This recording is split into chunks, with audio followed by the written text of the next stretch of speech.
விசுவாசத்தை துவக்குகிறவரும் முடிக்கிறவருமாகிய ஆண்டவராகிய இயேசு கிறிஸ்துவின் நாமத்தில் உங்கள் யாவருக்கும் என் அன்பின் வாழ்த்துக்கள்.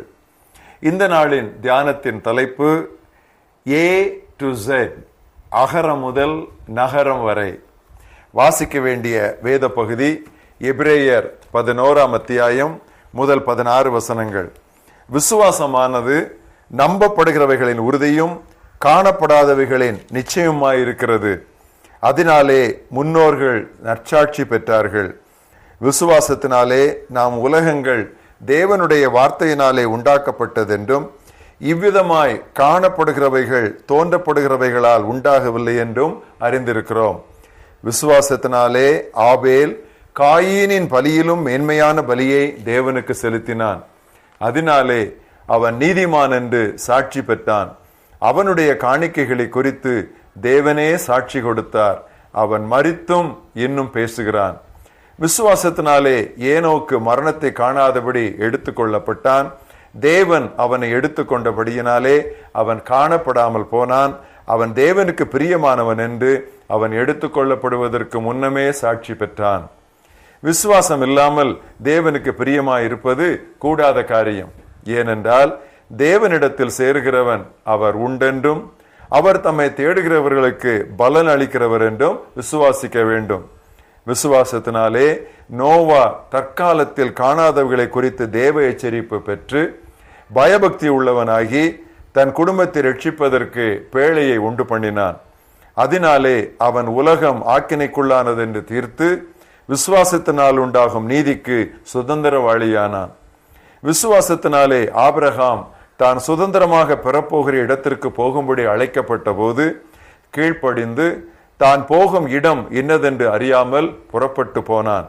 விசுவாசத்தினாலே அவன் வாக்குத்தத்தம் பண்ணப்பட்ட தேசத்திலே பரதேசியை போல் சஞ்சரித்து அந்த வாக்குத்தத்தத்திற்கு உடன் சுதந்திரராகிய ஈசாக்கோடும் யாக்கோபோடும் கூடாரங்களிலே குடியிருந்தான். ஏனெனில் தேவன் தாமே கட்டி உண்டாக்கின அஸ்திவாரங்கள் உள்ள நகரத்திற்கு அவன் காத்திருந்தான். விசுவாசத்தினாலே சாராளும் வாக்கு பண்ணினவர் உண்மையுள்ளவர் என்று எண்ணி கற்பந்தரிக்க பலன் பெற்று வயது சென்றவளாய் இருந்தும் பிள்ளை பெற்றாள். ஆனபடியால் சரீரம் செத்தவன் என்று எண்ணத்தகும் ஒருவனாலே வானத்தில் உள்ள பெருக்கமான நட்சத்திரங்களைப் போலவும் கடற்கரையில் உள்ள எண்ணிறந்த மலரைப் போலவும் மிகுந்த ஜனங்கள் பிறந்தார்கள். இவர்கள் எல்லாரும் வாக்குத்தத்தம் பண்ணப்பட்டவைகளை அடையாமல் தூரத்திலே அவைகளை கண்டு நம்பி அணைத்து கொண்டு பூமியின் மேல் தங்களை அந்நியரும் பரதேசிகளும் என்று அறிக்கையிட்டு விசுவாசத்தோடே மரித்தார்கள். இன்றைய மனப்பாட வசனம் எபிரேயர் 12ஆம் அத்தியாயம் முதல் வசனத்தின் முதல் பகுதி. விசுவாசத்தை துவக்குகிறவரும் நிறைவு செய்கிறவருமான இயேசுவையே பார்த்து கொண்டு ஓடுவோம். Let's run, fixing our eyes on Jesus, the author and perfecter of our faith. Abraham கடவுளை விசுவாசித்தான், அது அவனுக்கு நீதியாக எண்ணப்பட்டது என்ற வசனம் வேதத்தில் 4 முறை வருகிறது. அதன் முக்கியத்துவத்தை நாம் புரிந்து கொள்வோம்.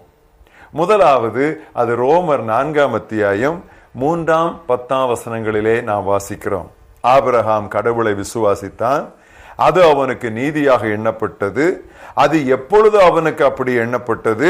விருத்த சேதனம் உள்ளவனாயிருந்த போதல்ல, விருத்த சேதனம் இல்லாதவனாயிருந்த போதே. கிறிஸ்தவ வாழ்வில் இதை துவக்கமாகிய ரட்சிப்பின் அனுபவத்தோடு ஒப்பிடலாம். நற்செயல்களினால் அல்ல, விசுவாசத்தின் மூலமே ரட்சிப்பு என்பதை இது சுட்டி காட்டுகிறது. இரண்டாவது இந்த வசனம் யாக்கோபு 2ஆம் அத்தியாயம் 21 முதல் 23ஆம் வசன பகுதியில் வருகிறது.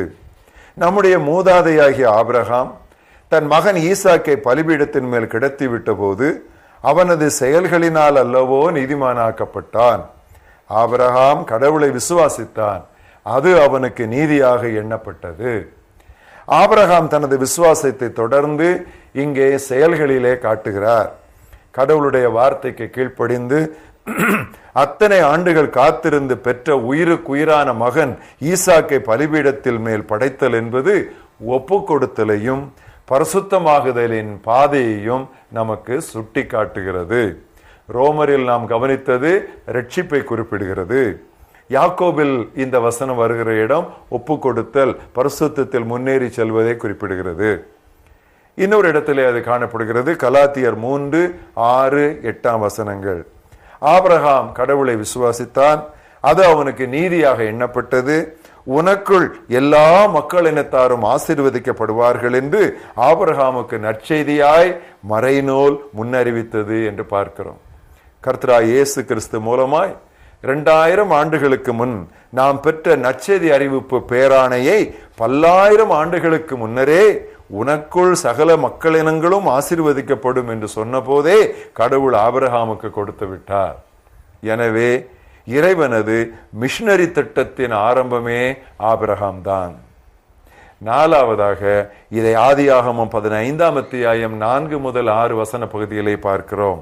நீ வானத்தை அண்ணார்ந்து பார், உன்னாலே முடியுமானால் நட்சத்திரங்களை எண்ணிப்பார், உன் வழித்தோன்றல்களும் இவற்றை போலவே இருப்பர் என்றார். அவன் கர்த்தரை விசுவாசித்தான், அதை அவர் அவனுக்கு நீதியாக எண்ணினார். ஆபிரகாம் ஒரு குழந்தையை பெற்றெடுக்க திறனற்ற வயதினராய் இருந்தபோது கடவுள் சொன்ன இந்த வார்த்தைகளை அப்படியே நம்பினார்.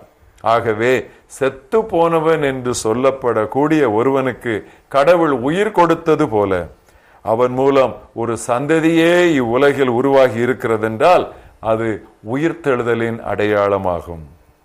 4 இடங்களில் பார்த்தோம். இவ்விதம் ஆபிரகாம் கடவுளை விசுவாசித்தான், அது அவனுக்கு நீதியாக எண்ணப்பட்டது என்ற வசனம் ரோமர் நிருபத்தில் ரட்சிப்பை அடுத்தும், யாக்கோபில் பரிசுத்தமாகுதலை அடுத்தும், கலாத்தியரில் நற்செய்தி பணி பேராணையை அடுத்தும், ஆதியாகமத்தில் உயிர்த்தெழுதலை அடுத்தும் சொல்லப்பட்டுள்ளது. அதாவது மறுபிறப்பு முதல் மறு உலகில் நுழையும் வரை கிறிஸ்தவ வாழ்க்கையானது விசுவாசத்தினால் ஆனதே. முதலில் இருந்து முடிவு வரை அது விசுவாசமே. எனவேதான் நாம் விசுவாசிகள் என்று அழைக்கப்படுகிறோம். விசுவாசம் இல்லாமல் தேவனுக்கு பிரியமாய் இருப்பது கூடாத காரியம். ரட்சிப்பா இருக்கட்டும், ஒப்பு கொடுத்தலும் பரிசுத்தமாகுதலுமாய் இருக்கட்டும், மிஷனரி திட்டத்தின் நிறைவேறுதலாய் இருக்கட்டும், உயிர்த்தெழுதலாய் இருக்கட்டும், நாம் ஆண்டவரை விசுவாசிப்போம், அது நமக்கு நீதியாக எண்ணப்படும்.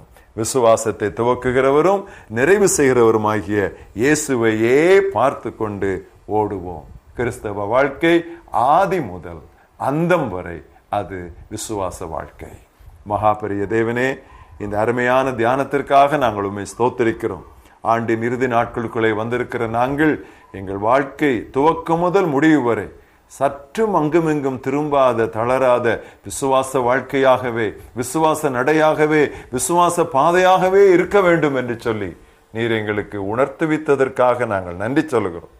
எங்களுடைய நற்செயல்களினால் நாங்கள் ஏதோ காரியத்தை சாய்த்து விடலாம் என்று எண்ணாதபடி கர்த்தாவே, உம்முடைய சமூகத்திலே உம்முடைய வார்த்தைகளுக்கு நீர் கொடுத்த உம்முடைய அருமையான வாக்குத்தத்தங்களை அப்படியே சிறு பிள்ளை போல் நாங்கள் விசுவாசித்து உம்மை பிரியப்படுத்துகிற ஒரு வாழ்க்கை நடத்த நீர் எங்களுக்கு உதவி தாரும்.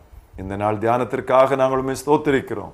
நாங்கள் விசுவாசிகள் என்று அழைக்கப்படுகிற அந்த பெரிய சிலாக்கியத்திற்காக நாங்கள் உம்மை துதிக்கிறோம். பெயருக்கேற்ப துவக்கம் முதல் முடிவு வரை வாழ்க்கையின் எல்லா பகுதிகளிலும் நாங்கள் உம்மை விசுவாசித்து நடக்க உதவி செய்யும். இயேசு கிறிஸ்துவின் நாமத்தில் பிதாவே, ஆமென்.